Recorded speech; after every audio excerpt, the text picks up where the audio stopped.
Hello viewers, আসসালামু আলাইকুম। আপনারা দেখছেন অল বিডি টেক, সাথে আছি আমি ইব্রাহিম খলিল। আজকে টি20 মাধ্যমে আমরা জানবো জন্ম নিবন্ধন দিয়ে পাসপোর্ট আবেদন করবেন। এখন কি কি কাগজপত্র লাগবে, এনরোলমেন্ট করতে গিয়ে কি কি কাগজপত্র নিতে হবে, ফাইলের সাথে কি কি জমা দিতে হবে, বিস্তারিত ব্যাপার আলোচনা করব। চলুন শুরু করা যাক। এখানে আমি গতকাল একটা ফাইল করেছি 1 সেপ্টেম্বর 2024, দেখতে পাচ্ছেন। ওর বয়স হচ্ছে 1 জানুয়ারি 2005, তার মানে 19 বছর 8 মাস। এখন এই আবেদনটা অলরেডি আমি সাবমিট করেছি।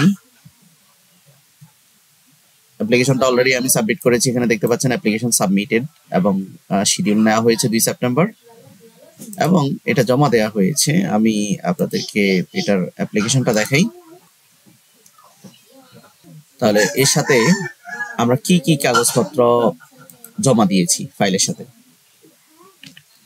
তো নাম্বার 1 আমরা কি করেছি, এই যে সামারি পেজটা প্রিন্ট করেছি। তারপরে দ্বিতীয়ত হচ্ছে আমরা ব্যাংক ড্রাফট বা চালান কপিটা আমরা দিয়েছি। আপনি এই ভিডিওর মাধ্যমে আপনি কিভাবে ফাইল সাজাবেন সেটা বুঝতে পারবেন। তাহলে প্রথমে আমরা অ্যাপ্লিকেশন কপিটা দিয়েছি, দ্বিতীয় নম্বরে আমরা কি করেছি, ব্যাংক ড্রাফটটা বা চালান কপিটা দিয়েছি। 3 নম্বরে এখানে যে অ্যাপ্লিকেশন কপিটা রয়েছে, এই বারকোড সিস্টেম, এটা হচ্ছে অ্যাপ্লিকেশন পাসপোর্ট অ্যাপ্লিকেশন কপি।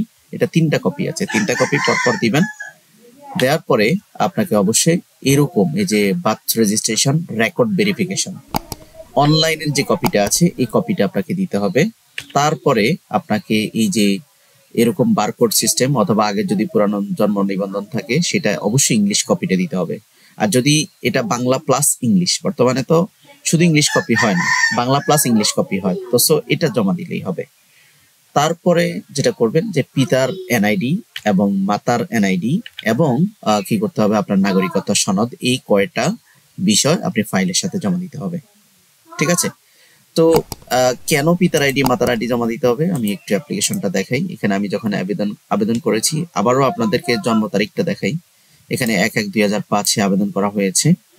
তো এখানে আমি যখন পিতার তথ্য দিয়েছি, দেখতে পাচ্ছেন এই যে পিতার তথ্যের সাথে আমি কিন্তু এখানে পিতার এনআইডি নাম্বারটা কিন্তু ব্যবহার করেছি।